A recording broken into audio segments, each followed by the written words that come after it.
Hello and welcome everyone. आज हम बात करने वाले हैं इंग्लिश ग्रामर के एक बहुत ही इंपॉर्टेंट टॉपिक टेंस के बारे में। टेंस एक ऐसा टॉपिक है जिसको हम शुरू से पढ़ते हुए आ रहे हैं। हर साल ये टॉपिक हमें हमारे सिलेबस के ग्रामर पोर्शन में मिलता है।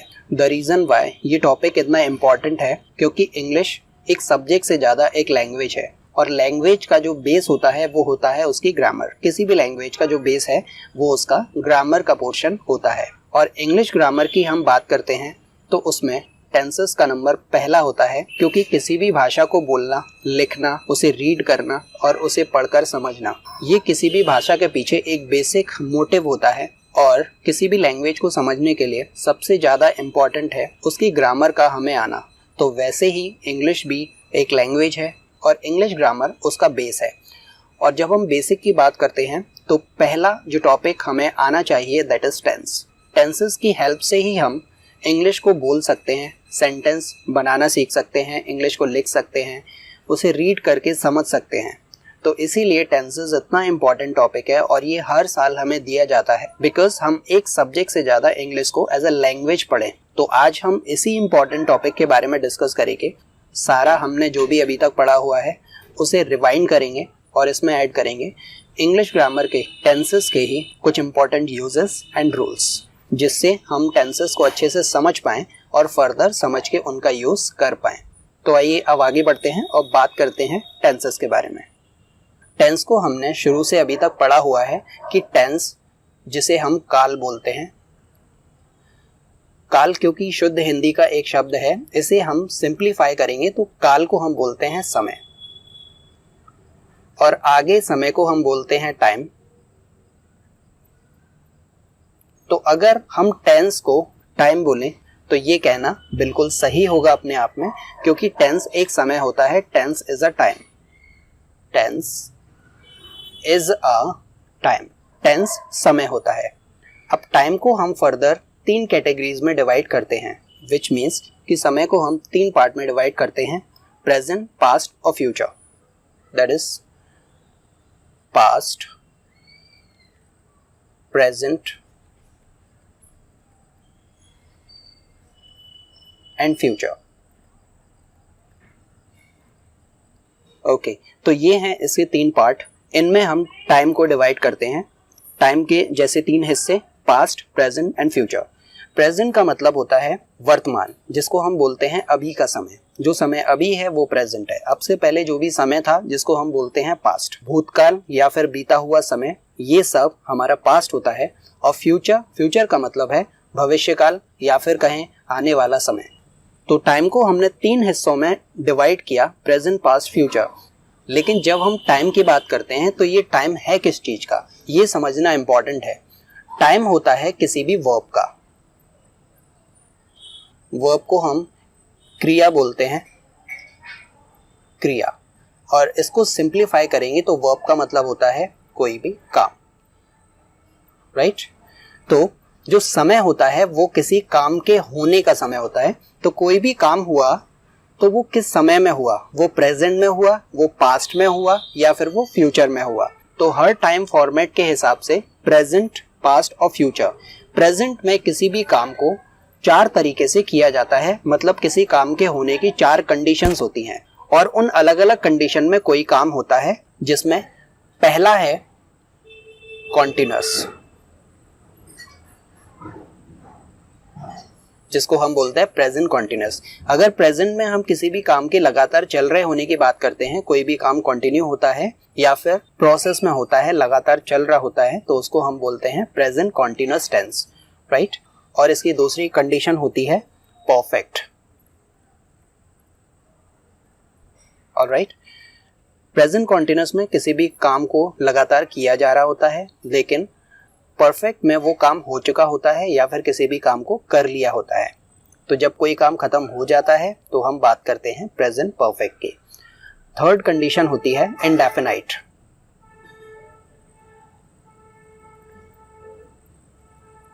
इंडेफिनाइट में वो सारे काम आते हैं, वो सारी वर्ब आती हैं जिसमें किसी भी काम को डेली बेसिस पर किया जाता है। इसको हम डेली वर्क भी बोल सकते हैं, या फिर रूटीन बेसिस पर, या फिर हैबिचुअली आदतन हम किसी भी काम को करते हैं, वो सारे काम प्रेजेंट इंडेफिनाइट में हम डिस्कस करते हैं। And number 4 is perfect continuous. Perfect continuous, right, present perfect continuous जिसको हम बोलते हैं। यहाँ पर भी किसी भी काम के लगातार चल रहे होने की ही हम बात करते हैं। हमारे पास में अब कॉन्टिन्यूअस की 2 कंडीशन है प्रेजेंट में, जिसमें कोई भी काम लगातार चल रहा होता है। एक तो है प्रेजेंट कॉन्टिन्यूअस, एक है प्रेजेंट परफेक्ट कॉन्टिन्यूअस। तो दोनों में एक बेसिक सा जो डिफरेंस होता है कि प्रेजेंट परफेक्ट कॉन्टिन्यूअस में किसी भी काम को अगर किया जा रहा है तो वो एक निश्चित या फिर अनिश्चित समय से किया जा रहा है। तो प्रेजेंट परफेक्ट कॉन्टिन्यूअस में हम टाइम का डिस्कशन करते हैं, जबकि प्रेजेंट कॉन्टिन्यूअस में हम समय की बात नहीं करते। तो प्रेजेंट की ये 4 कंडीशंस हैं। इन कंडीशन के अंदर कोई भी काम को किया जाता है, या तो कोई काम चल रहा होगा, या फिर कोई काम खत्म हो गया होगा परफेक्ट, या फिर किसी भी काम को डेली बेसिस पर किया जाता है इंडेफिनाइट, या फिर एक निश्चित या फिर अनिश्चित समय से किसी भी काम को किया जा रहा है। तो कोई भी काम प्रेजेंट में 4 तरीके से होता है। वहीं पास्ट की बात करते हैं तो पास्ट में ये सारी कंडीशन जो हमने प्रेजेंट में लिखी हैं वो एज इट इज जैसी हैं वैसे ही रिपीट हो जाएंगी।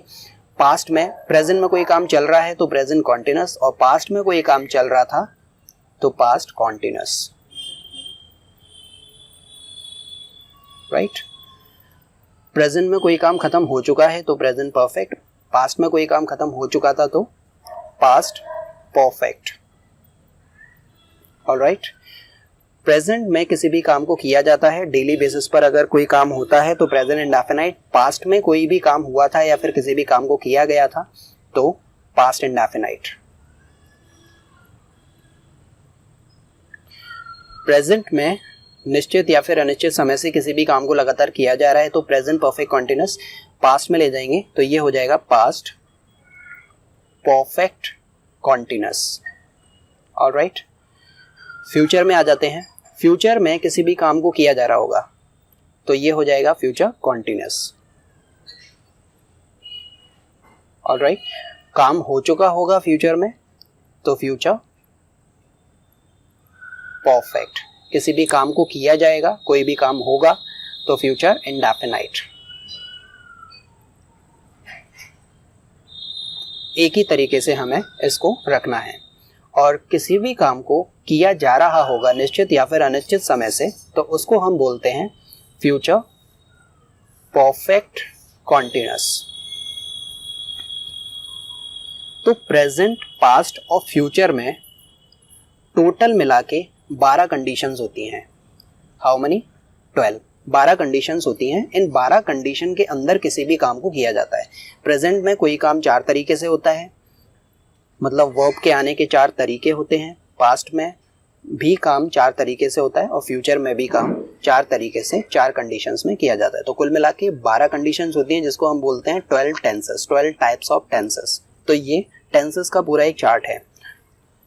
अब बात करते हैं वर्ब की, क्योंकि हम टाइम की बात कर रहे हैं। इस टाइम को हमने डिवाइड कर लिया। देखिए प्रेजेंट, पास्ट और फ्यूचर में हमने 3 पार्ट में इस टाइम को डिवाइड किया है और इसके अंदर भी 4-4 तरीके से किसी काम को किया जाता है। लेकिन हम किसी टाइम में किसी वर्ब की ही बात करेंगे। मतलब ये जो टाइम है वो किसका है? ये टाइम वर्ब का है। तो हमें पहले ये पता होना चाहिए कि प्रेजेंट, पास्ट, फ्यूचर में वर्ब जब आएगी तो उसके फॉर्मेशंस क्या होंगे। मींस अगर कोई वर्ब प्रेजेंट में, पास्ट में या फिर फ्यूचर में आती है तो वर्ब की जो बनावट है वो चेंज हो जाती है। मतलब प्रेजेंट में वर्ब की बनावट कुछ और होगी, पास्ट में इसका फॉर्मेशन, इसकी बनावट कुछ और होगी और फ्यूचर में इसका यूज़ होने का तरीका कुछ और होगा। जैसे प्रेजेंट में जो वर्ब गो के फॉर्म में आती है वही पास्ट में वेंट हो जाती है। तो इसको हम बोलते हैं वर्ब का फॉर्मेशन। मतलब वर्ब की जो बनावट है वो अलग अलग समय में अलग अलग तरीके से यूज़ होगी। तो हम प्रेजेंट, पास्ट, फ्यूचर को और इनकी कंडीशन को समझ पाएँ उसके लिए ज़रूरी है हमें वर्ब के फॉर्म्स को समझना कि एक वर्ब के कितने फॉर्म हो सकते हैं और कौन सा फॉर्म किस समय में आएगा, कौन सा फॉर्म पास्ट में आएगा, कौन सा फॉर्म प्रेजेंट में आएगा और कौन सा फॉर्म फ्यूचर में आएगा। तो चलिए देखते हैं वर्ब के फॉर्म्स को। तो बात कर रहे हैं फॉर्म्स ऑफ वर्ब की। फॉर्म्स ऑफ वर्ब, किसी भी वर्ब के 5 फॉर्म होते हैं। First, second, third, fourth and fifth. कोई भी वर्ब होगी उसके 5 फॉर्म्स होते हैं। जैसे हम एक वर्ब यहाँ पर ले लेते हैं एज एन एग्जाम्पल, गो। गो का फर्स्ट फॉर्म गो ही रहता है, गो अपने आप में ही एक फर्स्ट फॉर्म है। गो का सेकंड फॉर्म जब हम करते हैं तो गो का सेकंड फॉर्म हो जाता है वेंट, और गो का थर्ड फॉर्म होता है गॉन। गो का फोर्थ फॉर्म जिसमें आईएनजी लगा देते हैं हम तो गोइंग हो जाएगा, और गो का फिफ्थ फॉर्म होता है गोस। तो जैसे हमने गो के फॉर्म्स बनाए हैं वैसे ही हम किसी भी वर्ब के फॉर्म्स बना सकते हैं। तो किसी भी वर्ब के 5 फॉर्म्स होते हैं, first form, second form, third form, fourth form and fifth form. Alright, तो यहाँ पर सबसे इम्पॉर्टेंट हमें ये समझना है कि ये जो गो है वो किस समय में आएगा, प्रेजेंट में आएगा, पास्ट में आएगा, फ्यूचर में आएगा, और कौन सी कंडीशन में आएगा, continuous, perfect, indefinite, present perfect, continuous. तो गो का यूज कहाँ होता है? तो नंबर 1, गो का यूज हम इंडेफिनाइट टेंस में करेंगे। ऑलराइट, गो का यूज इंडेफिनाइट टेंस में किया जाएगा। प्रेजेंट और फ्यूचर में यूज होगा, मतलब जो फर्स्ट फॉर्म है वो हम प्रेजेंट और फ्यूचर में यूज करेंगे। पास्ट में भी इसका यूज होगा, जब हम डिड का यूज करेंगे तब हम फर्स्ट फॉर्म गो का यूज कर सकते हैं, जिसको हम आगे चल के सीखेंगे। तो अभी हम गो को प्योरली डिस्कस करेंगे तो इंडेफिनाइट टेंस में इसका यूज किया जाता है। और वेंट की बात करते हैं तो वेंट का यूज केवल पास्ट के लिए होगा, पास्ट, और स्पेशली इंडेफिनाइट के लिए इसका यूज किया जाता है।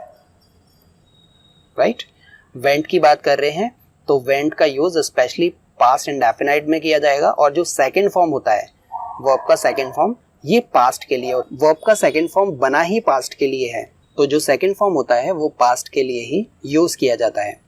बात करते हैं थर्ड फॉर्म की, तो गॉन का यूज हमेशा परफेक्ट के टेंस में किया जाएगा। परफेक्ट के टेंस में गॉन का यूज होगा, फिर चाहे वो प्रेजेंट का हो, पास्ट का हो या फिर फ्यूचर का हो, गॉन परफेक्ट के टेंस में ही यूज किया जाएगा। दैट मीन्स जहां पर भी हैज, हैव, हैड का यूज होता है वहां पर हमें थर्ड फॉर्म का यूज ऑलवेज करना है। फोर्थ फॉर्म पर आते हैं, गोइंग। फोर्थ फॉर्म हमेशा कॉन्टिन्यूअस टेंस में ही यूज की जाएगी, फिर चाहे वो प्रेजेंट, पास्ट, फ्यूचर कहीं भी हो। टेंस अगर कॉन्टिन्यूअस है तो हम फोर्थ फॉर्म का यूज करेंगे। फिफ्थ फॉर्म की बात करते हैं। फिफ्थ फॉर्म का यूज प्रेजेंट इंडेफिनाइट में किया जाता है, इंडेफिनाइट, राइट। और प्रेजेंट इंडेफिनाइट में भी हम गोस का यूज, मतलब फिफ्थ फॉर्म का यूज सिंगुलर सब्जेक्ट के साथ में करते हैं। सिंगुलर सब्जेक्ट मतलब अगर हमारा सब्जेक्ट सिंगुलर होगा प्रेजेंट इंडेफिनाइट में तभी हम फिफ्थ फॉर्म का यूज करेंगे।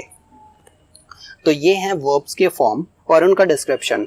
तो अब आइए इन्हीं वर्ब्स को, जो कि गो, वेंट, गॉन, गोइंग और गोस, ये 5 फॉर्म्स हैं, इनको हम किस समय में, किस टेंस में, कौन से फॉर्म में रखेंगे। तो आइए इसको देख लेते हैं। तो पहले स्टार्ट करते हैं हम पास्ट से। सी, कॉन्टिन्यूअस की बात करेंगे तो कॉन्टिन्यूअस में क्या आना चाहिए? गोइंग आना चाहिए, क्योंकि कॉन्टिन्यूअस में हमेशा फोर्थ फॉर्म रखेंगे आईएनजी लगाकर। Past, perfect. परफेक्ट में क्या आता है? परफेक्ट में आता है थर्ड फॉर्म, तो थर्ड फॉर्म गॉन। इंडेफिनाइट की बात करते हैं तो पास्ट इंडेफिनाइट में हम सेकंड फॉर्म का यूज करते हैं। सेकंड फॉर्म क्या होता है? सेकंड फॉर्म होता है वेंट। ऑलराइट, पास्ट में परफेक्ट कॉन्टिन्यूअस की बात करते हैं तो क्योंकि टेंस हमारा कॉन्टिन्यूअस है इसीलिए हम यहाँ पर गोइंग का ही यूज करेंगे। प्रेजेंट में आते हैं। प्रेजेंट में कॉन्टिन्यूअस, कॉन्टिन्यूअस के लिए गोइंग का यूज होता है। परफेक्ट में गॉन का यूज। इंडेफिनाइट में यहाँ पर हम गो का भी यूज करेंगे और गोस का भी यूज करेंगे। सिंगुलर सब्जेक्ट के साथ में हम गोस लगाएंगे जो हमने फिफ्थ फॉर्म में देखा, और जो सब्जेक्ट हमारा प्लूरल होगा तो हम वहाँ पर फर्स्ट फॉर्म गो लगाते हैं। प्रेजेंट परफेक्ट कॉन्टिन्यूअस, तो कॉन्टिन्यूअस है टेंस इसलिए यहाँ पर गोइंग का यूज होगा। फ्यूचर में कॉन्टिन्यूअस के लिए भी हम गोइंग का ही यूज करेंगे। टेंस कॉन्टिन्यूअस है तो गोइंग, परफेक्ट है तो गॉन, इंडेफिनाइट है फ्यूचर के लिए तो गो का यूज हम करेंगे, और परफेक्ट कॉन्टिन्यूअस के लिए भी क्योंकि कॉन्टिन्यूअस है इसीलिए गोइंग। तो ये थे वर्ब के फॉर्म। इनको हम प्रेजेंट, पास्ट, फ्यूचर में अलग अलग कंडीशन में इस तरीके से प्लेस करते हैं। अब आगे बढ़ते हैं और बात करते हैं कुछ और बेसिक चीज़ों के बारे में। तो अब बात करते हैं सेंटेंस के बारे में। बेसिकली हम टेंसेस इसीलिए पढ़ रहे हैं ताकि हम सेंटेंसेस को बना पाएं, और सेंटेंस को सेंटेंस से कनेक्ट करके ही हम किसी भी भाषा को बोल पाते हैं या फिर लिख पाते हैं। तो सबसे ज़रूरी है हमारे लिए सेंटेंस को समझना, जो कि हम टेंसेस में आगे चल के बनाने वाले हैं। कि एक जो सेंटेंस है, सेंटेंस का मतलब क्या होता है? सेंटेंस को हम बोलते हैं इन हिंदी दैट इज वाक्य, राइट। सेंटेंस को हम वाक्य बोलते हैं और सेंटेंस 3 चीजों से मिलकर बनता है। नंबर 1 सब्जेक्ट,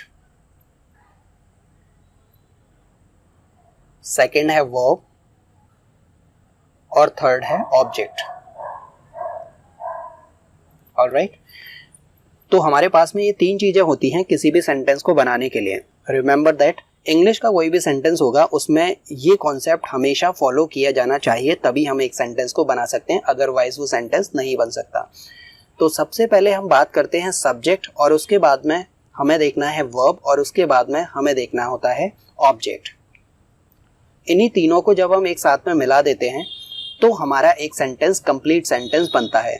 और मोस्ट इंपॉर्टेंटली हमें ये समझना है कि सब्जेक्ट और वर्ब हर सेंटेंस में होने चाहिए। अगर किसी सेंटेंस में सब्जेक्ट नहीं है या फिर किसी सेंटेंस में सब्जेक्ट है वर्ब नहीं है तो वो सेंटेंस हम नहीं बना सकते, क्योंकि अगर हम सब्जेक्ट इन वर्ब अग्रीमेंट की बात करें, ये भी एक टॉपिक होता है जिसको हम सिंटैक्स के नाम से भी जानते हैं। तो अगर सेंटेंस में सब्जेक्ट होगा तो उसकी वर्ब होगी ही, अगर सेंटेंस में वर्ब है तो उसका सब्जेक्ट भी होगा।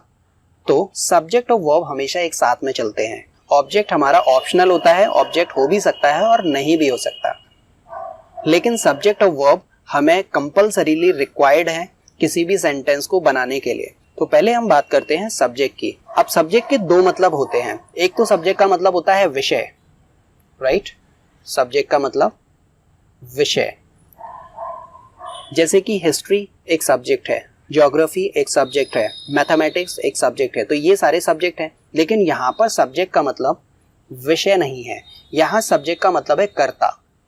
ऑलराइट, कर्ता, कर्ता को हम बोलते हैं, क्योंकि कर्ता एक शुद्ध हिंदी का वर्ड है इसीलिए हम इसको सिंप्लीफाई करेंगे तो कर्ता को हम बोलते हैं डूअर। अब डूअर का मतलब क्या होता है? डूअर का मतलब होता है काम को करने वाला। डूअर मीन्स काम को करने वाला, करने वाला, ये होता है डूअर और इसी को हम बोलते हैं सब्जेक्ट। किसी काम को करने वाला सेंटेंस में जो भी होता है, जो भी व्यक्ति काम कर रहा है उसको हम सब्जेक्ट बोलते हैं। अब बात आती है कि सब्जेक्ट क्या क्या हो सकता है। तो कोई भी नाउन या फिर कोई भी प्रोनाउन सब्जेक्ट हो सकता है। रिमेंबर दैट, कोई भी नाउन और प्रोनाउन ही सब्जेक्ट हो सकता है। नाउन और प्रोनाउन के अलावा कोई दूसरा वर्ड सब्जेक्ट नहीं हो सकता, या तो वो नाउन होगा या फिर वो प्रोनाउन होगा। एग्जाम्पल देखते हैं हम, जैसे बॉय। तो बॉय क्या है? एक नाउन है। ये नाउन सिंगुलर भी हो सकते हैं, नाउन प्लूरल भी हो सकते हैं। बॉय को जब हमने बॉयज कर दिया तो ये नाउन प्लूरल हो गया, तो सिंगुलर और प्लूरल नाउन सब्जेक्ट हो सकता है। उसके बाद में हम बात करते हैं प्रोनाउन की। तो कौन से हमारे प्रोनाउन होते हैं जो हम एज अ सब्जेक्ट यूज करते हैं, ये समझना इंपॉर्टेंट है। लाइक प्रोनाउन होता है आई। आई का मतलब होता है मैं। अगर मैं किसी काम को करूंगा तो मैं अपनी बात आई से करता हूँ। वहीं अगर आपकी बात करेंगे, आप किसी काम को करेंगे तो आपकी बात यू से करेंगे। यू के 2 मतलब होते हैं, आप और तुम।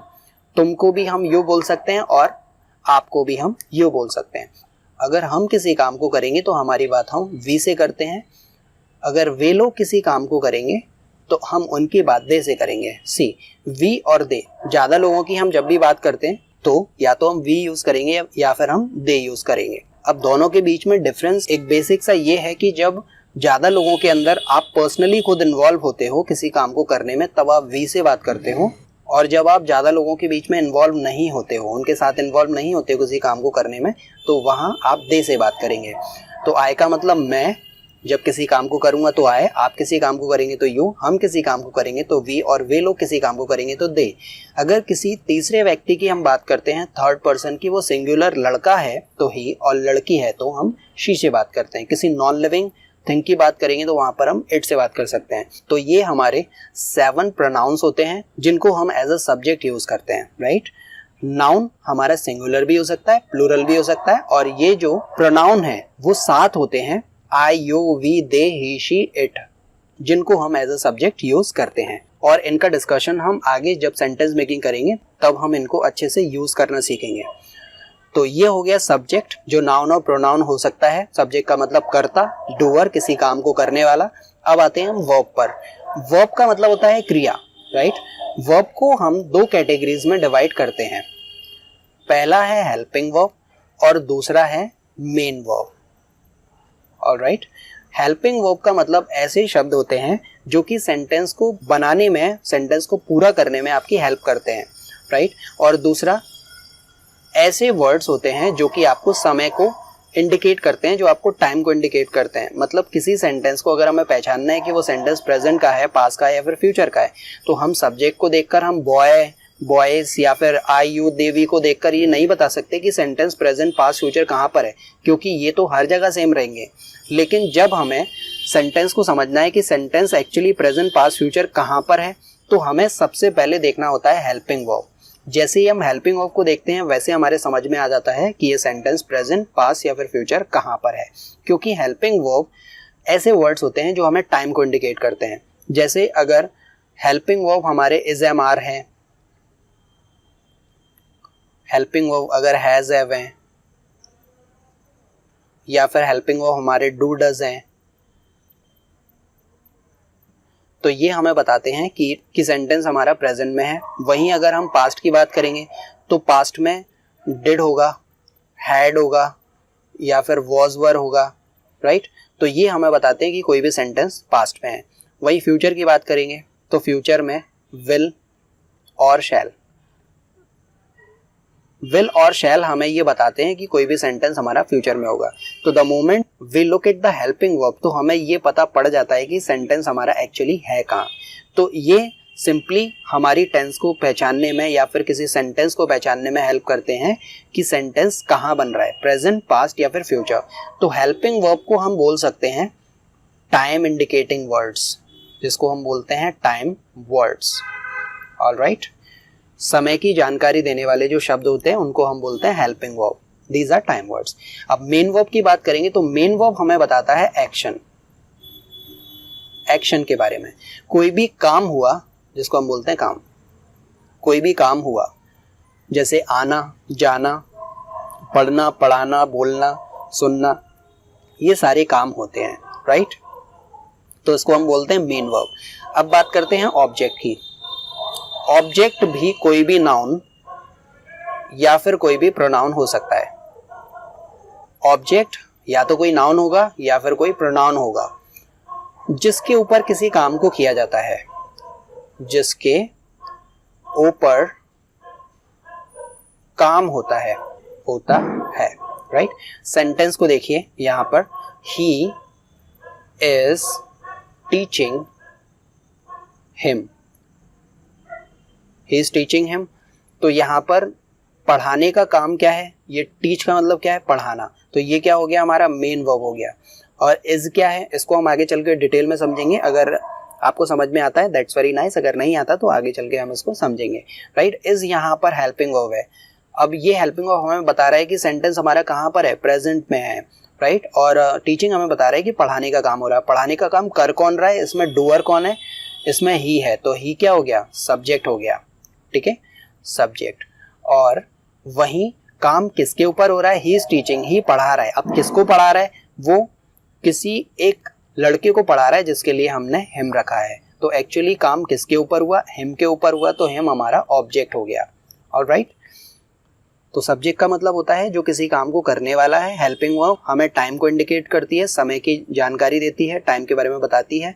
और टीचिंग जो हमारा मेन वर्ब है, ये हमें बताता है किसी भी एक्शन के बारे में, कोई भी काम के बारे में। और ऑब्जेक्ट या तो कोई नाउन होगा या फिर कोई प्रोनाउन होगा जिसके ऊपर किसी काम को किया जाता है। तो ये हमारा सेंटेंस का पूरा एक्सप्लेनेशन था जिसमें सब्जेक्ट, वर्ब और ऑब्जेक्ट होते हैं और ये मिलकर ही एक सेंटेंस बनता है। तो अब आगे बढ़ते हैं और बात करते हैं हमारे टाइम एंड टेंसेस के बारे में। तो प्रेजेंट कॉन्टिन्यूअस की हम बात करेंगे। हम ट्रेडिशनली देखते हैं तो प्रेजेंट इंडेफिनाइट से टेंस हमारे स्टार्ट होते हैं, लेकिन हम प्रेजेंट कॉन्टिन्यूअस से स्टार्ट करेंगे। प्रेजेंट कॉन्टिन्यूअस को समझना इजी है तो पहले हम वो सारी चीजें करेंगे जो इजी हैं, उसके बाद में फिर हम कॉम्प्लेक्स की तरफ बढ़ेंगे।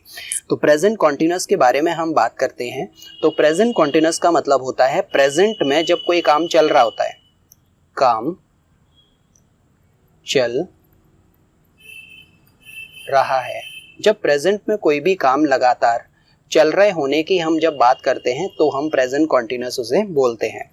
प्रेजेंट का मतलब अभी, वर्तमान में, और कॉन्टिन्यूअस मतलब कोई भी काम कंटिन्यू है, चल रहा है।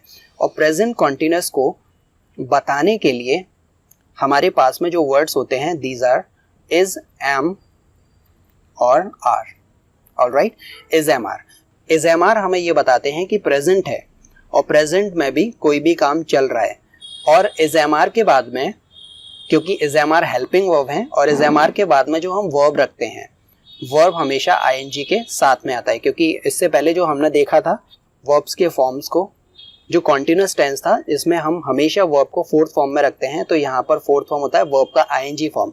तो इज, एम, आर के साथ में जब भी अगर कोई भी वर्ब फोर्थ फॉर्म में आती है, मतलब आईएनजी के साथ में आती है, तो हमें हमेशा इससे ये पता चलता है कि कोई भी काम लगातार चल रहा है या फिर कोई भी काम हो रहा है।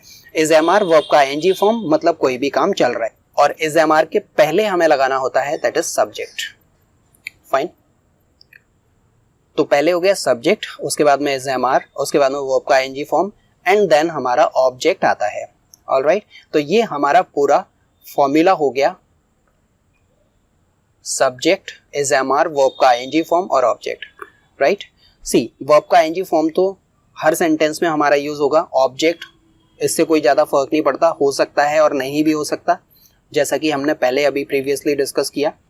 अब हमें ये देखना है कि इज, एम, आर हम कौन से सेंटेंसेस में यूज करेंगे, मतलब किस सेंटेंस में हम इज का यूज करेंगे, किस सेंटेंस में हम आर का यूज करेंगे और कौन से सेंटेंस में हमें एम का यूज करना है। तो मोस्ट इंपॉर्टेंटली जो हमने सब्जेक्ट की बात की थी, कोई भी जो सब्जेक्ट होता है, राइट, कोई भी सब्जेक्ट या तो वो नाउन होगा या फिर वो सब्जेक्ट प्रोनाउन होगा, जो हमने अभी प्रीवियसली डिस्कस किया। तो नाउन अगर आपका सिंगुलर है, नाउन अगर आपका सिंगुलर है तो सिंगुलर नाउन के लिए हमें इज का यूज करना है, और अगर वो नाउन प्लूरल है तो प्लूरल नाउन के लिए हमें आर का यूज करना है। जैसे हमने एग्जाम्पल में देखा था, अगर बॉय है, सिंगुलर नाउन है, तो इसके साथ में हमें इज का यूज करना है। अगर यहीं हम बॉय को बॉयज कर दें, प्लूरल बना दें, तो बॉयज के साथ में हमें आर का यूज करना होगा। तो ये तो हुआ नाउन का कॉन्सेप्ट। अब आ जाते हैं प्रोनाउन पर। तो जो प्रोनाउन एज अ सब्जेक्ट हम यूज करते हैं, जो हमने देखा था आई, तो आई के साथ में हमें एम का यूज करना है। यू, वी और दे, यू, वी, दे, इनके साथ में हमें आर का यूज करना है। और ही, मतलब जो प्लूरल सेंस में यूज किए जाएंगे वहां पर हमें आर का यूज करना है। ही, शी या फिर कहें इट, इनके साथ में हमें इज का यूज करना है। राइट, तो ये हमने देखा, अगर नाउन सिंगुलर है तो इज आएगा, अगर नाउन प्लूरल है तो आर आएगा। वहीं आई के साथ में एम, यू, वी, दे के साथ में आर और ही, शी के साथ में, ही, शी, इट के साथ में इज आएगा। इन शॉर्ट अगर हम इसको ये समझ लें कि अगर हमारा सब्जेक्ट सिंगुलर है तो इसके लिए हम इज ले लेंगे। राइट, अगर हमारा सब्जेक्ट आई है तो हम यहाँ से एम ले लेंगे। अगर हमारा सब्जेक्ट प्लूरल है तो हम आर ले लेंगे। बस इतना हमें समझना है। तो चलिए आगे बढ़ते हैं और इसके कुछ प्रैक्टिकल एग्जाम्पल्स हम लेते हैं और उनको हम बना के देखते हैं। तो जैसा हमने डिस्कस किया कि प्रेजेंट कॉन्टिन्यूअस में किसी भी काम के हम चल रहे होने की बात करते हैं, कोई भी काम हो रहा होता है। अभी प्रैक्टिकली हम बात करें, मेरा काम आपको पढ़ाने का चल रहा है, ये मैं पढ़ा रहा हूँ तो मेरा पढ़ाने का काम चल रहा है, और आप पढ़ रहे हो तो आपका पढ़ने का काम चल रहा है। मैं बोल रहा हूँ, राइट, आप सुन रहे हो, मैं लिख रहा हूँ, आप उसे रीड कर रहे हो, तो ये सारे काम चल रहे हैं। राइट, काम जो मैं कर रहा हूँ और काम जो आप कर रहे हैं। तो काम जब चल रहा है, एक्शन दोनों के अलग अलग हैं। मैं अगर किसी काम को कर रहा हूँ तो वो काम आप हो सकता है ना कर रहे हो, आप किसी और काम को कर रहे हो। जैसे मेरा काम है लिखने का, तो मैं लिख रहा हूँ, तो आप उसे रीड ही करेंगे, तो आप उसे रीड कर रहे हैं। तो हम यहाँ पर कोई भी एक कॉमन वर्ब ले लेते हैं, प्ले। तो प्ले का मतलब होता है खेलना। पहले हम बात करते हैं कि लड़का है वो खेल रहा है, तो अब खेलने वाला कौन? लड़का, मतलब बॉय। ओके, बॉय वो खेल रहा है, तो बॉय के साथ में हमें क्या लगाना होता है? Boy is playing, boy is playing. अब वो क्या खेल रहे हैं, यहाँ पर हमने ऑब्जेक्ट नहीं लगाया, अगर हम चाहें तो यहाँ पर ऑब्जेक्ट को लगा सकते हैं। जैसे boy is playing cricket. Cricket object जरूरी नहीं होता, अगर है तो आप लगा सकते हो, अगर नहीं है तो कोई दिक्कत नहीं। तो boy is playing cricket, boy cricket खेल रहा है। अब ये हमारा पूरा सेंटेंस बन गया। तो इसमें हम देख सकते हैं बॉय हमारा सब्जेक्ट हो गया, क्योंकि सबसे पहले हमें सब्जेक्ट लगाना है। अब इज एम आर में से हमने इज लगा लिया बॉय के साथ में, और फिर उसके बाद में हमारा मेन वर्ब फोर्थ फॉर्म में प्लेइंग हो गया, और देन हमारा जो ऑब्जेक्ट है वो है क्रिकेट। राइट, तो boy is playing cricket, boy cricket खेल रहा है। वहीं अगर हम बॉय को बॉयज कर दें कि लड़के हैं बहुत सारे वो क्रिकेट खेल रहे हैं, तो बॉयज के साथ में हम आर लगा देंगे, playing cricket, playing cricket. Okay, अब आते हैं हम प्रोनाउन पर। प्रोनाउन का यूज हम कैसे करेंगे? अगर मैं क्रिकेट खेल रहा हूं तो आई के साथ में एम प्लेइंग क्रिकेट। ऑलराइट, अगर आप क्रिकेट खेल रहे हैं तो आपके लिए हम लगाते हैं यू के साथ में हम क्या लगाते हैं? आर लगाते हैं। You are playing cricket. Okay, हम क्रिकेट खेल रहे हैं तो जैसे हम यू के लिए बात करें वैसे हमारे लिए भी कर सकते हैं, तो वी आर प्लेइंग क्रिकेट। अगर वे लोग क्रिकेट खेल रहे हैं तो दे आर प्लेइंग क्रिकेट। अब अगर हम थर्ड पर्सन की बात करें कि वो क्रिकेट खेल रहा है, कोई तीसरा व्यक्ति है, कोई थर्ड पर्सन है, वो अकेला लड़का है, तो ही के साथ में हमें इज लगा देना है, तो he is playing cricket. Ma'am है, कोई लड़की है, तो शी इज प्लेइंग क्रिकेट। और अगर हम किसी अननोन जेंडर की बात करते हैं तो इट इज प्लेइंग क्रिकेट। तो ऐसे हमें सेंटेंस को बनाना है प्रेजेंट कॉन्टिन्यूअस के अंदर। सबसे पहले हमें ये देखना है कि उसमें काम को करने वाला कौन है, उसको हम स्टार्टिंग में रख लेंगे। फिर हमें ये देखना है कि वो सिंगुलर है या फिर प्लूरल है, नाउन है या फिर प्रोनाउन है, उसके हिसाब से हम इज एम आर लगा लेंगे। इज एम आर के बाद में जो भी हमारा काम होगा, जिसको भी हमारा डूअर जो सब्जेक्ट है जो कर रहा होगा, उसको हम लगा लेंगे आईएनजी के साथ में। देन ऑब्जेक्ट आएगा हमारा, अगर है तो हम लगा देंगे, अगर नहीं है तो नो प्रॉब्लम। तो ऐसे करके हम प्रेजेंट कॉन्टिन्यूअस के सेंटेंसेस को बनाते हैं। और जब भी अगर हम पॉजिटिव सेंटेंस को बनाते हैं तो उन पॉजिटिव सेंटेंस को हम बोलते हैं affirmative sentence. Affirmative sentence, right. Affirmative sentence बोले या फिर पॉजिटिव सेंटेंसेस बोले, बात सेम ही है। तो यहाँ पर हमने जितने भी सेंटेंस बनाए हैं वो सारे अफर्मेटिव हैं, पॉजिटिव हैं, जिनको हम बोलते हैं पॉजिटिव स्टेटमेंट। तो हम आगे बढ़ेंगे अब, और कुछ एग्जांपल्स हैं हमारे पास में जिनको हम सॉल्व करके देखेंगे। तो ये हैं हमारे प्रेजेंट कॉन्टिन्यूअस के कुछ एग्जाम्पल, जो कि यहाँ पर हमने हिंदी में लिखे हुए हैं और इसी को हम ट्रांसलेट करेंगे इंग्लिश में। तो आइए शुरू करते हैं। पहले जैसा हम इसमें देख सकते हैं हमारा फॉर्मूला भी यहाँ पर लिखा हुआ है। ये सारे क्योंकि पॉजिटिव स्टेटमेंट है तो इसलिए हमने इनको अफर्मेटिव भी बोला है। तो पहले सब्जेक्ट आएगा, उसके बाद में इज एम आर सब्जेक्ट के अकॉर्डिंग हमें रख लेना है, उसके बाद फिर हमें लगाना है वर्ब का आईएनजी फॉर्म देन ऑब्जेक्ट। तो सबसे पहला एग्जाम्पल हम लेते हैं, राज होमवर्क कर रहा है। तो इसमें जो राज है वो क्या हो गया, हमारा सब्जेक्ट हो गया। तो राज लिख दिया हमने, राज। अब राज के साथ में क्या आना चाहिए, क्योंकि राज एक व्यक्ति है, एक लड़का है, तो उसके साथ में इज लगाएंगे, राज इज। अब इसमें वर्ब क्या है, होमवर्क करना, तो करने को हम बोलते हैं डू।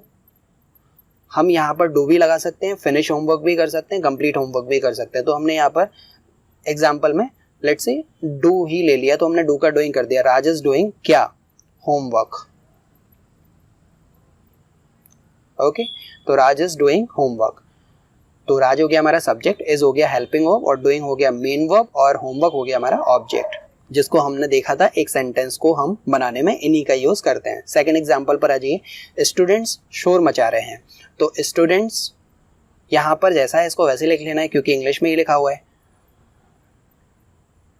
स्टूडेंट्स क्योंकि प्लूरल हैं, एक स्टूडेंट होता है तो उसके लिए हम इज लगा देते हैं, क्योंकि ये स्टूडेंट्स हैं, ज़्यादा हैं, तो स्टूडेंट्स के साथ में हमने आर लगा दिया। अब शोर मचाने को बोलते हैं make a noise, that is make a noise. Alright, तो हमारा वर्ब क्या है इसमें, मेक। तो मेक का मेकिंग हो जाएगा मेकिंग अ नॉइस। ओके, तो students are making a noise, ये हमारा पूरा सेंटेंस बना। अब आते हैं हम थर्ड वाले एग्जांपल पर, मैं सब्जी काट रहा हूं। तो अब इसमें सब्जी काटने वाला कौन, मैं। तो मैं अपनी बात आई से करूंगा, आई के साथ में हम एम लगा लेते हैं, और काटना क्या हो गया, वर्ब हो गया, एक्शन हो गया। तो काटने को हम बोलते हैं कट, तो कट का हो जाएगा कटिंग। तो I am cutting vegetable, right. इसको हमें वेजिटेबल ही रखना है, वेजिटेबल्स नहीं लिखते हम इसको। फोर्थ वाला एग्जांपल देखते हैं, वह दौड़ रही है। अब यहाँ पर हमें ये पता पड़ रहा है कि वो कोई लड़की है और जिसका प्रोनाउन हमें यूज करना है। तो लड़की के लिए जो प्रोनाउन हम यूज करते हैं वो क्या होता है, शी। अब शी के साथ में हम क्या लगा लेते हैं, इज लगा लेते हैं। अब काम क्या है उसका, दौड़ने का। तो रन का मतलब होता है दौड़ना, तो जब हमने इसमें आईएनजी लगाया तो ये हो गया रनिंग, तो शी इज रनिंग, बन गया सेंटेंस। फिफ्थ वाले एग्जाम्पल को देखते हैं, वे हंस रहे हैं। अब वे हंस रहे हैं मतलब बहुत सारे लोग हैं कहीं, और वे के लिए हम बोलते हैं दे, और दे के साथ में हम लगाते हैं आर। हंसने को हम बोलते हैं लाफ, लाफ का मतलब हंसना, आईएनजी लगा दो, दे आर लाफिंग। सिक्स वाले एग्जाम्पल को देखें, हम पिकनिक पर जा रहे हैं, तो हमारी बात हो रही है तो वी, और वी के साथ में हमें लगा लेना है आर। अब पिकनिक पर जाना, अब पिकनिक पर जाने के लिए हम लगाते हैं go for picnic, right, go for picnic. अब जब भी अगर हम वॉक पर जाने की बात करें या फिर पिकनिक पर जाने की बात करें तो हमें वहां पर फॉर का यूज करना होता है, राइट। इसको याद रखना है, हो सकता है कि आपके सेंटेंस में आगे भी आए। तो वी आर, गो का हो जाएगा गोइंग, मेन वर्ब हमारा गोइंग है, तो we are going for picnic, okay. Seventh वाले एग्जाम्पल पर आ जाते हैं, आप कुर्सी पर बैठे हो। अब यहाँ आप ध्यान दीजिए, आप कुर्सी पर बैठ रहे हो या फिर आप कुर्सी पर बैठे हुए हो, दोनों में कोई भी काम लगातार चल रहा है। यहाँ पर बैठने का काम लगातार हो रहा है क्योंकि जब आप कुर्सी पर बैठे हो तब भी आपका बैठने का काम तो चल ही रहा है ना, तो इसीलिए यहाँ पर हम सिटिंग का ही यूज करेंगे दोनों कंडीशन में। जब आप खड़े होते हो, जब आप कुर्सी पर बैठते हो तो यू आर सिटिंग, और जब आप ऑलरेडी बैठे हुए हो तब भी यू आर सिटिंग। सेंटेंस बनाने का तरीका सेम रहता है। तो सिट हमारा वर्ब होता है, तो सिट का हम सिटिंग कर देंगे वहां पर, तो सेंटेंस हमारा बनेगा यू आर सिटिंग। कहां पर? कुर्सी पर, on the chair, you are sitting on the chair.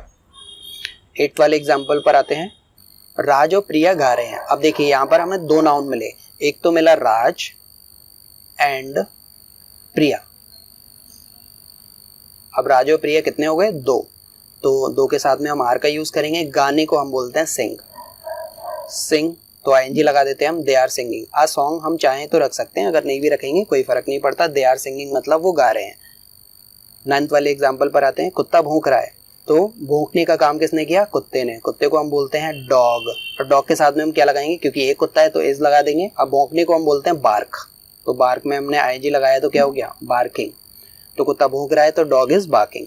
10th वाले एग्जाम्पल पर आते हैं, ट्रेन 10 मिनट में आ रही है, तो ट्रेन आ रही है, आने का काम किसने किया? ट्रेन। ट्रेन, ट्रेन के साथ में हमें इज लगा देना है क्योंकि सिंगुलर नाउन है। ट्रेन इज कमिंग, कमिंग को हम बोलते हैं आना। यहाँ पर एक वर्ड हम और लगा सकते हैं, अराइविंग। ट्रेन के आने जाने के लिए हम अराइविंग और डिपार्चर लगाते हैं। अराइविंग का मतलब आना, ट्रेन के आने के लिए हम अराइविंग का यूज करते हैं, हम चाहें तो कम भी लगा सकते हैं। तो ट्रेन इज अराइविंग या फिर ट्रेन इज कमिंग 10 मिनट में, तो with in 10 minutes, 10 minutes, right. तो ये हमारे कुछ एग्जाम्पल्स थे जिसमें हमने अफर्मेटिव सेंटेंस को ट्रांसलेट करना सीखा। अब हम आगे चलते हैं और बात करते हैं प्रेजेंट कॉन्टिन्यूस में ही। जब हम नेगेटिव स्टेटमेंट की बात करते हैं, जब हम मना करने की बात करते हैं कि कोई भी काम नहीं हो रहा है, देखिए स्टेटमेंट हमेशा 2 रहेंगे, या तो आप किसी काम को कर रहे होगे या फिर आप किसी काम को नहीं कर रहे होगे। अभी जैसे ही बहुत सारे काम है जो आप कर रहे हो, आप पढ़ रहे हो, आप क्लास अटेंड कर रहे हो, और आप मुझे सुन रहे हो, आप रीड कर रहे हो, ये सारे काम चल रहे हैं। लेकिन जो काम आप नहीं कर रहे हो, आप सो नहीं रहे हो, अगर आप इस लेक्चर को देख रहे हो तो आप नहीं सो रहे हो, राइट। आप खेल नहीं रहे हो, पढ़ते पढ़ते हम नहीं खेलते, ग्राउंड में नहीं हो, आप क्रिकेट नहीं खेल रहे हो, दैट मीन्स कि आप स्टडी कर रहे हो। तो जब किसी काम को जब हम कर रहे होते हैं तो कुछ काम ऐसे भी होते हैं जिनको हम नहीं कर रहे होते हैं। अब जिस काम को हम नहीं कर रहे होते हैं वो होते हैं नेगेटिव स्टेटमेंट। तो नेगेटिव स्टेटमेंट को बनाने के लिए हम क्या करते हैं, आइए उसको देखते हैं। तो यहाँ पहले हमने देखा था अफर्मेटिव सेंटेंस, जिसको हम बोलते हैं पॉजिटिव सेंटेंस। इनको हमने बोला था पॉजिटिव स्टेटमेंट। लेकिन अगर वही स्टेटमेंट नेगेटिव हो जाता है, अगर हम नेगेटिव सेंटेंसेस को बनाने की बात करें तो हमें ज़्यादा कुछ करने की ज़रूरत नहीं है। ये जो इज एम आर हैं, तो इज एम आर फॉर्मूले में आप देख सकते हैं ऊपर, इज एम आर के साथ में हमें केवल नॉट जोड़ देना होता है, वही जो स्टेटमेंट होता है नेगेटिव स्टेटमेंट बन जाता है। तो ये बन जाता है is am are. Is am are का इज नॉट, एम नॉट और आर नॉट। इन्हीं एग्जाम्पल को ले लेते हैं हम जो हमने नीचे लिखे हुए थे। अब ये हमारे अफर्मेटिव है, पॉजिटिव सेंटेंस है, इन्हीं को हमें नेगेटिव करना है तो क्या करना पड़ेगा, इज एम आर के साथ में नॉट लगाना पड़ेगा। पहला एग्जाम्पल हमने देखा, बॉय इज प्लेइंग, लड़का खेल रहा है, तो लड़का नहीं खेल रहा है तो इसके लिए क्या हो जाएगा, बॉय इज नॉट प्लेइंग। दूसरा एग्जाम्पल देखा, बॉयज आर प्लेइंग, लड़के खेल रहे हैं, लड़के नहीं खेल रहे हैं तो क्या हो जाएगा, बॉयज आर नॉट प्लेइंग। मैं खेल रहा हूं तो आई एम प्लेइंग, मैं नहीं खेल रहा हूं तो क्या हो जाएगा, आई एम नॉट प्लेइंग। वे खेल रहे हैं तो दे आर प्लेइंग, वे नहीं खेल रहे हैं तो क्या हो जाएगा, दे आर नॉट प्लेइंग। आप नहीं खेल रहे हो तो यू आर नॉट प्लेइंग। हम नहीं खेल रहे हैं तो we are not playing. Sir नहीं खेल रहे हैं तो ही इज नॉट प्लेइंग, और मैम नहीं खेल रही है तो शी इज नॉट प्लेइंग। तो यहाँ पर सिंपल हमें ZMR के साथ में नॉट को जोड़ देना होता है। तो आगे चलते हैं और देखते हैं नेगेटिव स्टेटमेंट से जुड़े हुए कुछ और एग्जाम्पल्स। तो वापस आ गए हैं हम इसी अफर्मेटिव वाले चार्ट पर। तो अब ये हमें जो दिख रहे हैं यहाँ पर, जो सेंटेंस हमने ट्रांसलेट किए थे, इन्हीं के साथ में जब हम नॉट लगा देंगे तो ये सेंटेंस हमारे नेगेटिव बन गए। राज इज डूइंग होमवर्क तो Raj is not doing homework, students are playing तो स्टूडेंट्स आर नॉट प्लेइंग। यहाँ पर हमको केवल नॉट लगा देना है।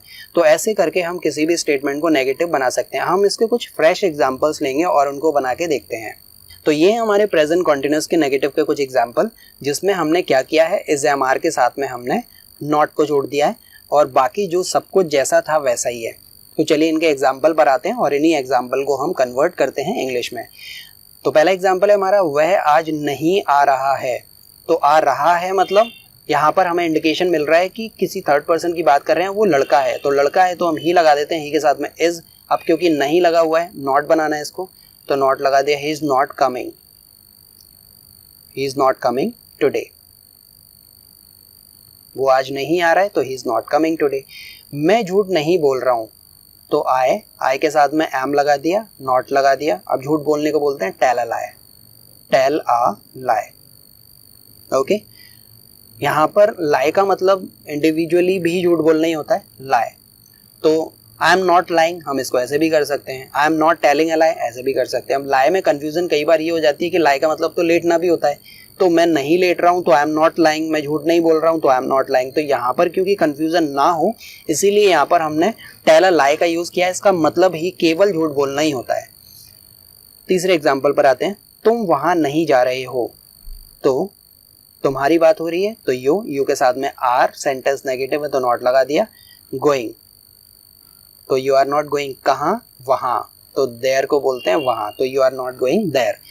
फोर्थ वाले एग्जाम्पल पर आ जाइए, हम सर का इंतजार नहीं कर रहे हैं। तो हम सेंटेंस का सब्जेक्ट है तो वी के साथ में क्या लगाना है, आर के साथ में नॉट लगाया।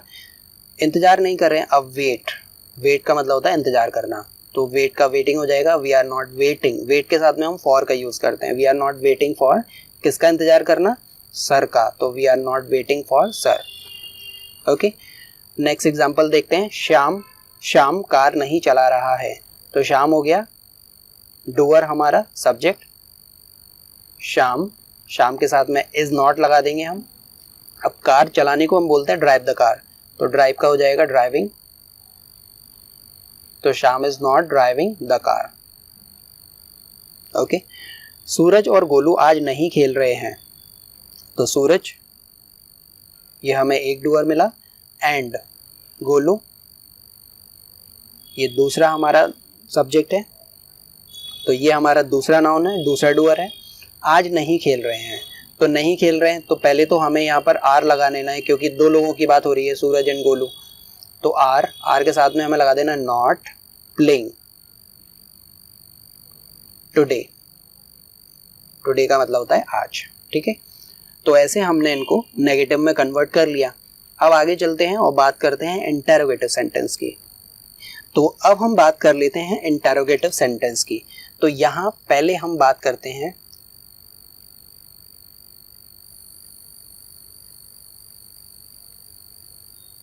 इंटरोगेटिव सेंटेंस में हम क्वेश्चन पूछते हैं, right, we ask the question. तो जब हमें क्वेश्चन पूछना होता है तो प्रेजेंट कॉन्टिन्यूअस में उसका फॉर्मूला क्या होगा ये हमें देखना है। तो यहाँ हम देख सकते हैं ये जो इज एम आर है, इज एम आर अगर सब्जेक्ट के बाद में आता है और वर्ब का एनजी फॉर्म और ऑब्जेक्ट, तो ये हमारा अफर्मेटिव का फॉर्मूला होता है। सेंटेंस पॉजिटिव स्टेटमेंट में होते हैं हमारे, इसी को नेगेटिव स्टेटमेंट करना होता है, जो इससे पहले हमने किया। इज एम आर के साथ में हम नॉट लगा देते हैं, लेकिन इसी को हमें इंटरोगेटिव बनाना है तो हमें क्या करना है, इज एम आर को पहले निकाल के सब्जेक्ट के रख देना है। मतलब सब्जेक्ट के पहले जब हम इज एम आर को रख देते हैं तो वो हमारा इंटरोगेटिव का फॉर्मूला हो जाता है। लाइक इज एम आर को पहले निकाल के रख लिया, किससे, सब्जेक्ट से, उसके बाद में फिर आ गया हमारा वर्ब का आईएनजी फॉर्म। वर्ब के आईएनजी फॉर्म और ऑब्जेक्ट से हमें नहीं बोलना है, केवल हमें सब्जेक्ट और हेल्पिंग वर्ब की प्लेस में चेंजेस करने हैं। हेल्पिंग वर्ब को सब्जेक्ट के पहले निकाल के रख देना है तो वो हमारा इंटेरोगेटिव में कन्वर्ट हो जाता है। तो ऑब्जेक्ट लास्ट में, और यहाँ हमें क्वेश्चन मार्क लगा देना, ये मोस्ट इंपॉर्टेंट याद रखना है हमें, क्योंकि जब भी अगर हम इंटेरोगेटिव सेंटेंस की बात करेंगे तो क्वेश्चन मार्क हमेशा हमें लगाना है इसके पीछे, क्योंकि जब आप सेंटेंस को बनाते हो तो क्वेश्चन मार्क को रीड किया जाता है साथ में। अगर आपने इंटेरोगेटिव सेंटेंस बनाया है, आपने क्वेश्चन मार्क नहीं लगाया, तो वो सेंटेंस आपका पूरा रीड नहीं किया जा सकता, वो सेंटेंस आपका गलत हो जाएगा। तो इंटेरोगेटिव सेंटेंस में हमें सबसे पीछे पंक्चुएशन मार्क, क्वेश्चन मार्क लगाना होता है। फॉर्मूले के हिसाब से जैसा हमारा सब्जेक्ट होगा वैसे ही हम हेल्पिंग वर्ब को निकाल के आगे रख लेंगे। अगर सब्जेक्ट हमारा ही, शी, इट है या फिर कोई भी सिंगुलर नाउन है तो हम इसको निकाल के आगे रखेंगे। अगर यू, वी, दे के लिए हम क्वेश्चन कर रहे हैं तो आर को निकाल के आगे रख लेंगे। अगर आई के लिए कर रहे हैं तो हम एम को निकाल के आगे रख लेंगे। अब ये जो हमारे कुछ एग्जाम्पल्स थे, पहले एग्जाम्पल को हम रीड करते हैं, बॉय इज प्लेइंग क्रिकेट, लड़का क्रिकेट खेल रहा है। तो जैसे ही हमने इज को निकाल के आगे रख लिया तो ये हो गया इज बॉय प्लेइंग क्रिकेट। तो क्या लड़का क्रिकेट खेल रहा है, क्वेश्चन मार्क लगा दिया, क्या लड़का क्रिकेट खेल रहा है। आर को निकाल के आगे रख लिया इधर, आर बॉयज प्लेइंग क्रिकेट, क्या लड़के क्रिकेट खेल रहे हैं। एम को निकाल के आगे रखा, एम आई प्लेइंग क्रिकेट, तो क्या मैं क्रिकेट खेल रहा हूं, क्वेश्चन मार्क लगा दिया। क्वेश्चन मार्क का ध्यान रखना है। आर को निकाल के इनके पहले रख दिया तो आर दे प्लेइंग क्रिकेट, तो क्या हो गया, क्या वे क्रिकेट खेल रहे हैं, यहाँ पर क्वेश्चन मार्क लगा देना है। क्या आप क्रिकेट खेल रहे हो, तो आर यू प्लेइंग क्रिकेट, क्या हम क्रिकेट खेल रहे हैं, तो are we playing cricket. Last पर आ जाते हैं, इनके पहले हमने इज को निकाल के रख लिया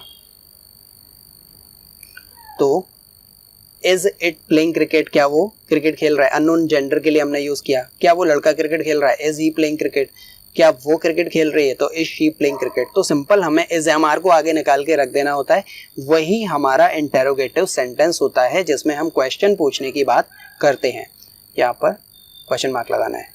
तो फॉर्मूला हमारा होता है पहले इज एम आर, उसके बाद में सब्जेक्ट और फिर वर्ब का आईएनजी फॉर्म, देन ऑब्जेक्ट। केवल सब्जेक्ट और इज एम आर की जगह में हमें चेंजेस करने हैं। इज एम आर को निकाल के सब्जेक्ट के पहले रख दिया और पीछे क्वेश्चन मार्क लगा दिया तो वो हमारा इंटेरोगेटिव सेंटेंस हो जाता है जिसमें हम क्वेश्चन पूछते हैं। तो इसके कुछ एग्जाम्पल हम लेंगे ताकि ये हमें और क्लियर हो। ओके, तो ये हमारे प्रेजेंट कॉन्टिन्यूअस के कुछ इंटेरोगेटिव के एग्जाम्पल हैं, as you can see here. तो इनको हम एक के बाद एक करके सॉल्व करना शुरू करते हैं। तो पहला हमारा एग्जाम्पल है, क्या तुम मुझे फ़ोन लगा रहे हो। देखिए, क्या ये इसका यूज हिंदी के सेंटेंस में इसका सेंस निकाला जाएगा, तो इंटेरोगेटिव की पहचान होती है। तो क्वेश्चन किसके लिए, यू के लिए। तो पहले हमें सब्जेक्ट देख लेना, यू, यू के साथ में क्या आता है, आर, निकाल के रख देना है। तो आर यू। अब फोन लगाना क्या होता है, कॉल, कॉल का हमने कर दिया कॉलिंग। अब किसे लगाना, ये मुझे, ये क्या हो गया, ये इंटेरोगेटिव हो गया। तो आर यू कॉलिंग मी। आई का ऑब्जेक्टिव केस होता है मी, तो आर यू कॉलिंग मी, क्या आप मुझे फ़ोन लगा रहे हो। दूसरा एग्जाम्पल देखिए, क्या मैम क्लास में पढ़ा रही हैं। तो मैम क्या हो गया, सब्जेक्ट हो गया, पढ़ाने का काम मैम कर रही हैं। तो क्वेश्चन करना है मैम के लिए, तो मैम के साथ में इज आता है, उसी को निकाल के आगे रख लिया। इज मैम, पढ़ाना क्या होता है, टीच, एक्शन हो गया, ये हो गया हमारा मेन वर्ब जिसको हमने आईएनजी के साथ में लगा दिया। तो इज मैम टीचिंग, अब कहाँ, क्लास में, तो क्लास में हो गया ये हमारा object, in the class, question mark, क्या मैम क्लास में पढ़ा रही हैं, is ma'am teaching in the class. Third वाले एग्जांपल को देखिए, क्या राजू मैसेज भेज रहा है। तो राजू क्या हो गया, सब्जेक्ट हो गया, क्योंकि मैसेज भेजने का जो काम कर रहा है वो कौन कर रहा है, राजू। तो क्या राजू मैसेज भेज रहा है, तो राजू के साथ में इज लगाएंगे क्योंकि सिंगुलर नाउन है। तो इज राजू मैसेज को भेजना, तो भेजने को हम बोलते हैं सेंड, तो सेंड में आईएनजी लगा दिया तो सेंडिंग हो गया। मैसेज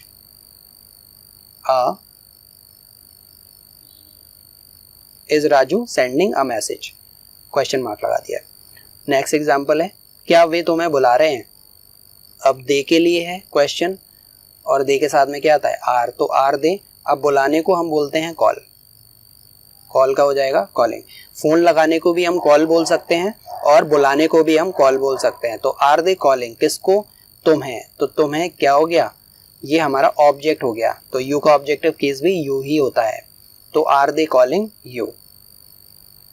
तो ये हो गए हमारे इंटेरोगेटिव। अब जैसे आप दूसरी तरफ ये देख सकते हैं नेगेटिव इंटेरोगेटिव। ये क्या होते हैं नेगेटिव इंटेरोगेटिव? इसमें हमें कुछ ज़्यादा करने की ज़रूरत नहीं है।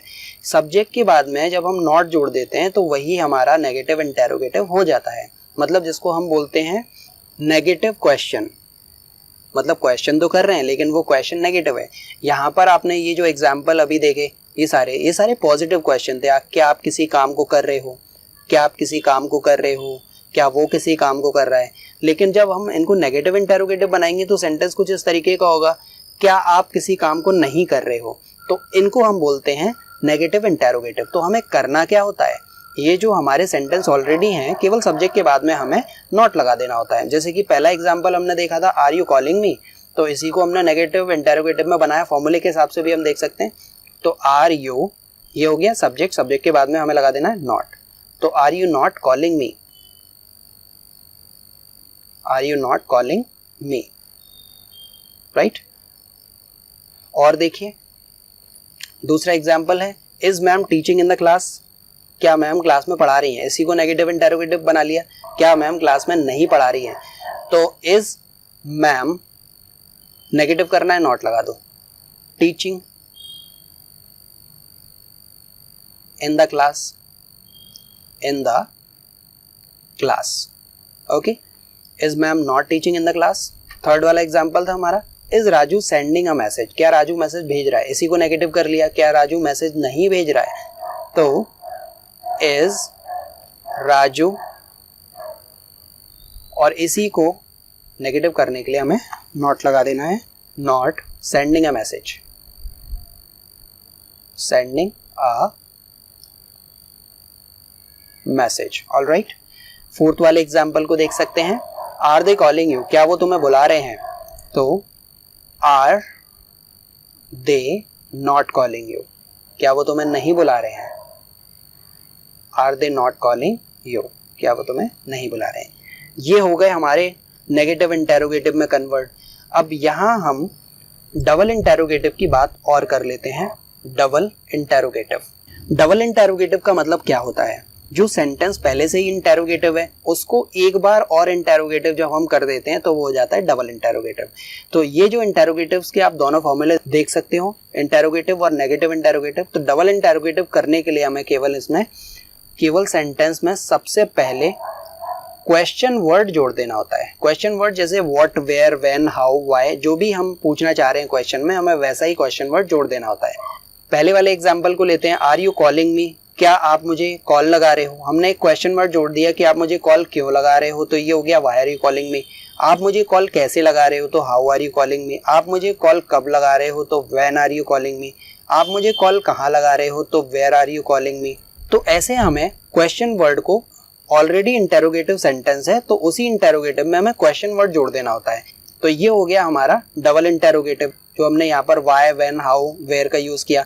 अब इसी को जब हम नेगेटिव इंटेरोगेटिव में लगा देते हैं तो ये बन जाएगा हमारा नेगेटिव इंटेरोगेटिव तो है ही, इसको डबल नेगेटिव इंटेरोगेटिव बना दिया। Why are you not calling me, आप मुझे कॉल क्यों नहीं लगा रहे हो। आप मुझे कॉल कैसे नहीं लगा रहे हो, how are you not calling me. आप मुझे कॉल कब नहीं लगा रहे हो, when are you not calling me. तो ऐसे हमें क्वेश्चन वर्ड को अटैच कर देना होता है। तो यही जो सेंटेंस आपका इंटेरोगेटिव होता है वही डबल इंटेरोगेटिव में कन्वर्ट हो जाता है। ओके, तो अभी हमने देखा प्रेजेंट कॉन्टिन्यूअस में हमने सेंटेंस को 6 तरीके से बनाया। पहला था अफर्मेटिव सेंटेंस, जिसमें हमने पॉजिटिव सेंटेंस की बात की कि किसी भी काम को मैं कर रहा हूँ, आप कर रहे हो, ही शी कोई भी कर रहा है। फिर हमने बात की नेगेटिव स्टेटमेंट की, तो नेगेटिव स्टेटमेंट में किसी भी काम को नहीं कर रहे हैं तो एग्जाम के साथ में सिंपल हमने नॉट लगा दिया। देन हमने देखा इंटेरोगेटिव, जिसमें हम क्वेश्चन करते हैं क्या आप किसी काम को कर रहे हो, क्या मैं किसी काम को कर रहा हूँ, क्या ही शी किसी काम को कर रहा है। तो इसमें हमने क्या किया, इस एम को निकाल के जो हमारे हेल्पिंग वर्ब थे उन्हीं को निकाल के सब्जेक्ट से पहले रख दिया। और फिर उसी को अगर हमें नेगेटिव इंटेरोगेटिव बनाना है तो क्या करना होता है कि हमें सब्जेक्ट के बाद में नॉट रख देना होता है। और डबल इंटेरोगेटिव बनाने के लिए क्या किया हमने, क्वेश्चन वर्ड को लगा दिया, तो ये हो गए 5। और डबल नेगेटिव इंटेरोगेटिव बनाने के लिए नेगेटिव इंटेरोगेटिव जो ऑलरेडी है उसी में हमने क्वेश्चन को लगा दिया, जैसा हम यहाँ देख सकते हैं। तो 6 तरीके से हमने किसी सेंटेंस को बनाया। तो ये था प्रेजेंट कॉन्टिन्यूअस। हम आगे बढ़ेंगे और बात करते हैं हमारे नेक्स्ट टेंस की, दैट इज प्रेजेंट परफेक्ट।